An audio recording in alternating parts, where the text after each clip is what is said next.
Aku merasa sesak dengan beratnya tindihan sosok astral di atas punggungku. Dadaku seperti akan remuk dan suaraku tidak bisa keluar. Aku menoleh ke belakang untuk melihat jelas sosok apa yang menindihku. Tapi yang nampak hanya asap putih yang membentuk sosok tinggi dan besar sedang duduk di atas punggung. Kamar yang biasanya sejuk karena AC, sekarang terasa gerah. Dengan sekuat tenaga, aku terus melantunkan zikir semampunya untuk mengusir makhluk tersebut. Entah sudah berapa lama aku bertasbih, bertakbir, dan bertahmid dengan terbata-bata untuk membebaskan diri dari situasi itu. Alhamdulillah, usahaku berhasil juga. Badanku terasa ringan dan bisa digerakkan kembali seiring dengan menghilangnya sosok tersebut. Namun, ini hanyalah salah satu gangguan yang sering aku alami sejak kembali menginjakkan kaki di rumah ini. Aku keluar dari kamar secepatnya dan berlari turun ke lantai 1. Sepertinya aku kesiangan. Cahaya matahari yang menembus kaca ruang tamu sudah sangat menyilaukan. Aku mengatur napas yang terengah-engah karena kejadian tadi.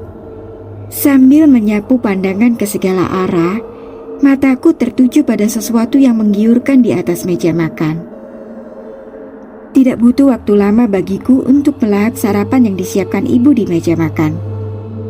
Sambil sesekali melirik dengan was-was ke lantai 2 karena kejadian horor tadi, aku terus menyantap sarapan di area ruang makan yang memang tepat di bawah tangga menuju lantai 2. Rupanya rasa lapar telah mengalahkan rasa takutku. Kenapa makan dengan terburu-buru? Bukankah hari ini kamu libur? Suara ibu tiba-tiba memecah konsentrasiku. Entah dari mana ibu muncul, tapi dari barang bawaannya berupa sayur-sayuran 1 kantong plastik besar, ibu pasti habis berbelanja dari pasar. Tidak, Bu. Hanya saja tadi... Aku ragu meneruskan jawaban. Bukan karena aku takut menceritakan kejadian tadi, tapi lebih memilih berhati-hati karena selama ini ibu sibuk merawat adik bungsuku, Tasya.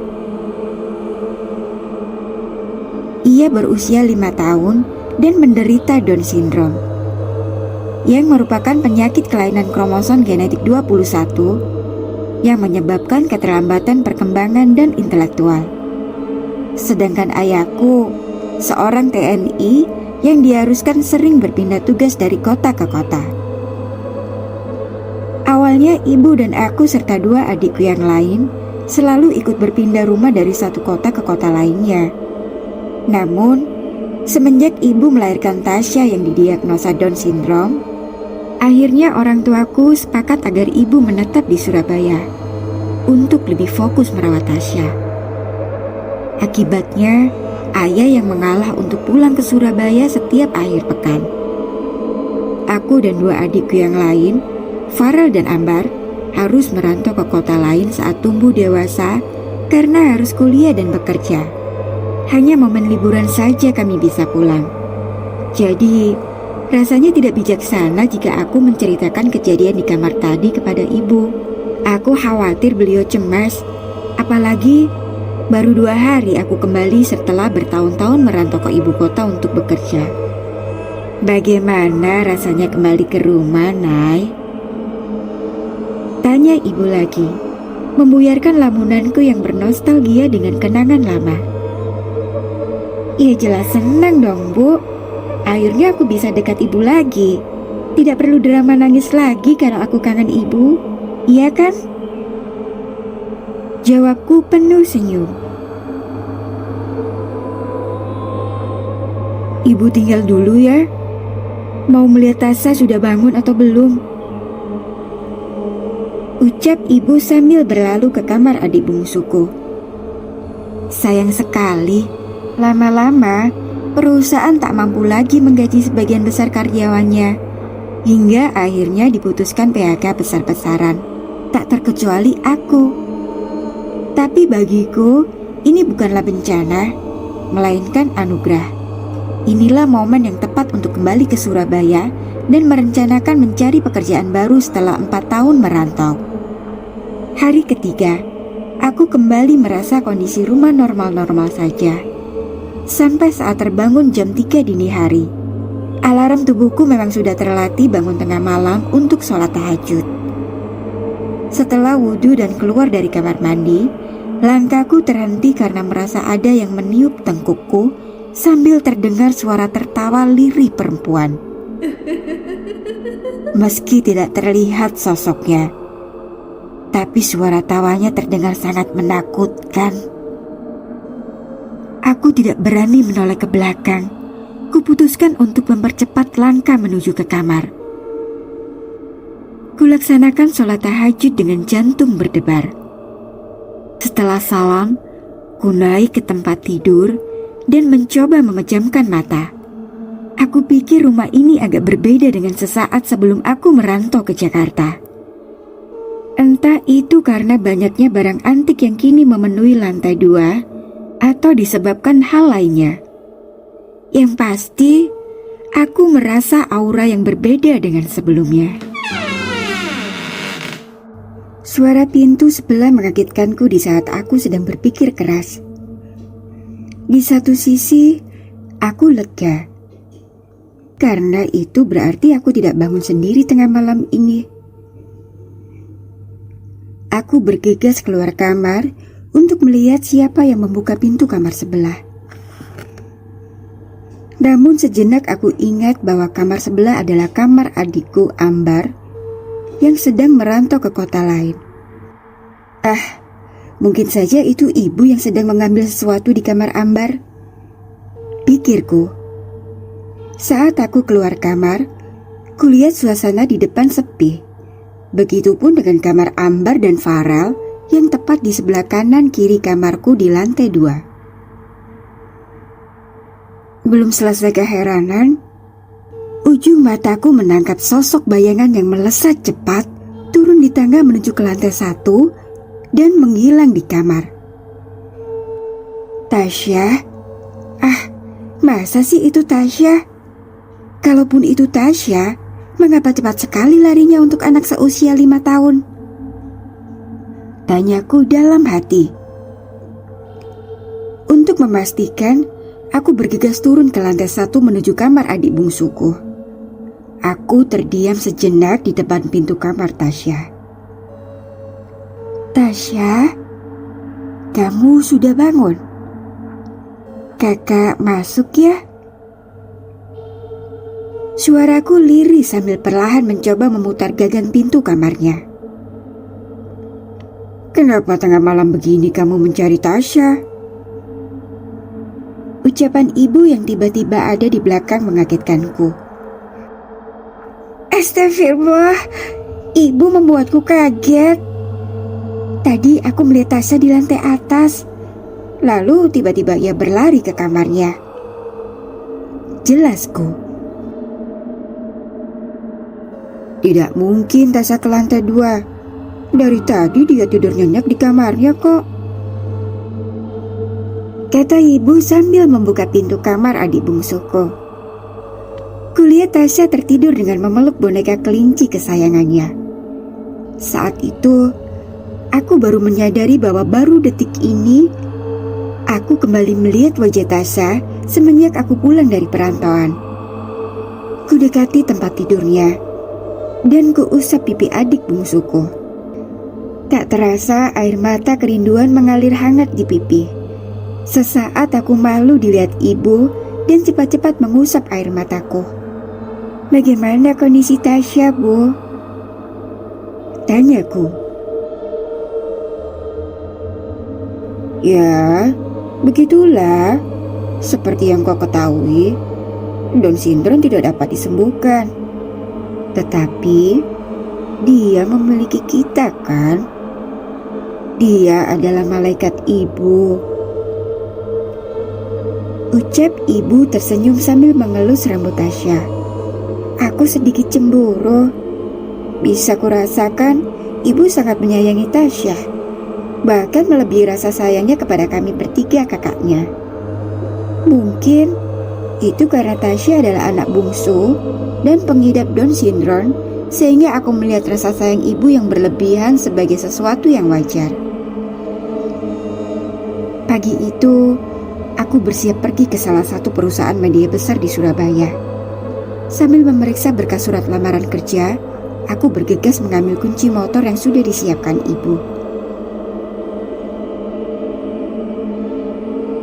Memangnya harus pagi-pagi sekali ya? Tanya ibu. Iya bu, kan sebagai pelamar kerja, saya harus memberi kesan yang baik dengan datang lebih awal. Ya sudah bu, Naya berangkat dulu ya. Assalamualaikum, ucapku sambil menaiki motor yang terparkir di depan rumah. Waalaikumsalam, jawab ibu sambil menutup pintu pagar. Sambil sesekali melirik jam di handphoneku, aku terus mengalihkan pandangan ke meja resepsionis yang berada di seberang sofa dudukku. Di tengah kejenuhan, mataku mengarah ke sosok bapak parubaya yang baru saja keluar dari pintu ruangan bertuliskan ruang studio siaran.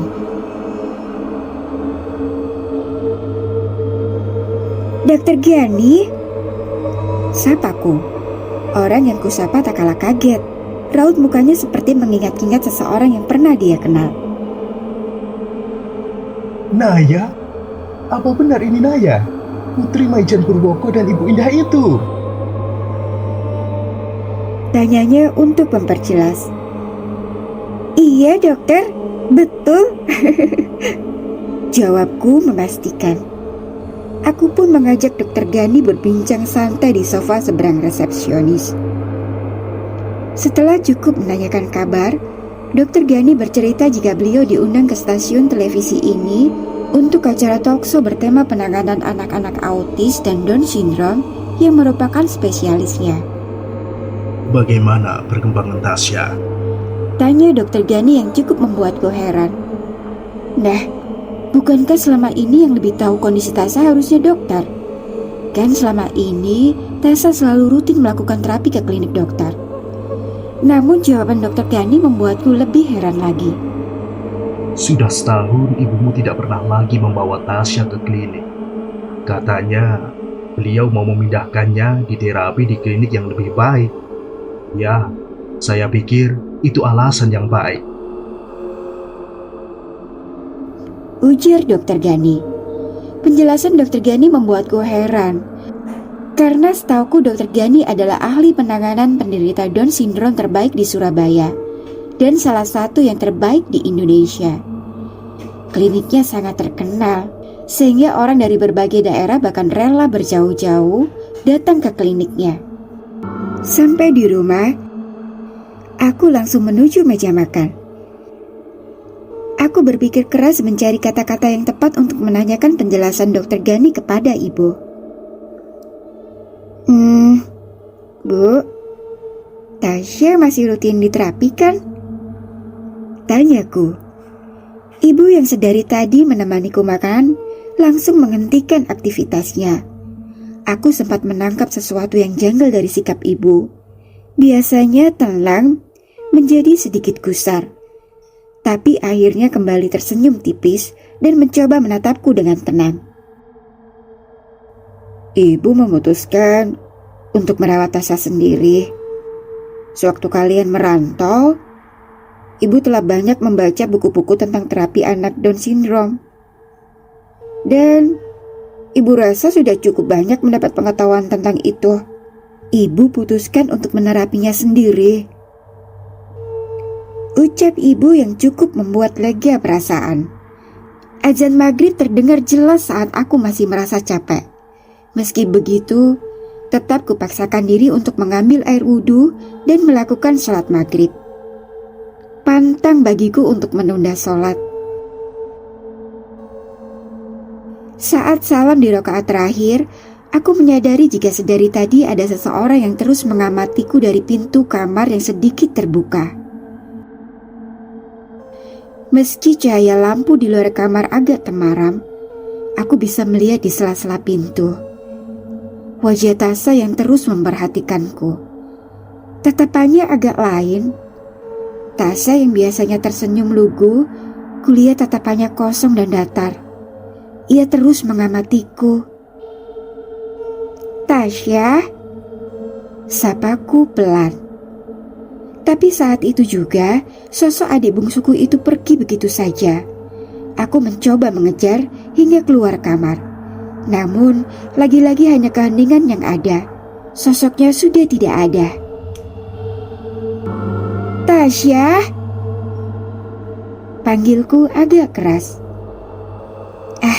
Masa sih Tasya bisa berjalan secepat itu? Pikirku. Aku langsung menuju ke kamarnya. Dari pintu kamar yang sedikit terbuka, kulihat ibu sedang menyisir rambut Tasya yang ikal sebahu. "Ibu, sudah berapa lama ada di kamar Tasya?" tanyaku sambil memperhatikan Tasya yang terus melihat cermin dengan tatapan kosong.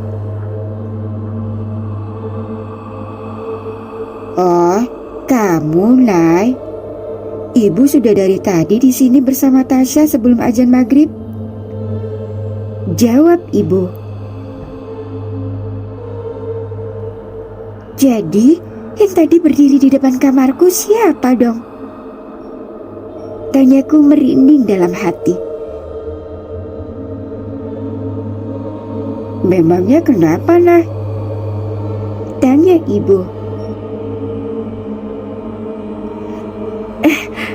"Tidak apa-apa.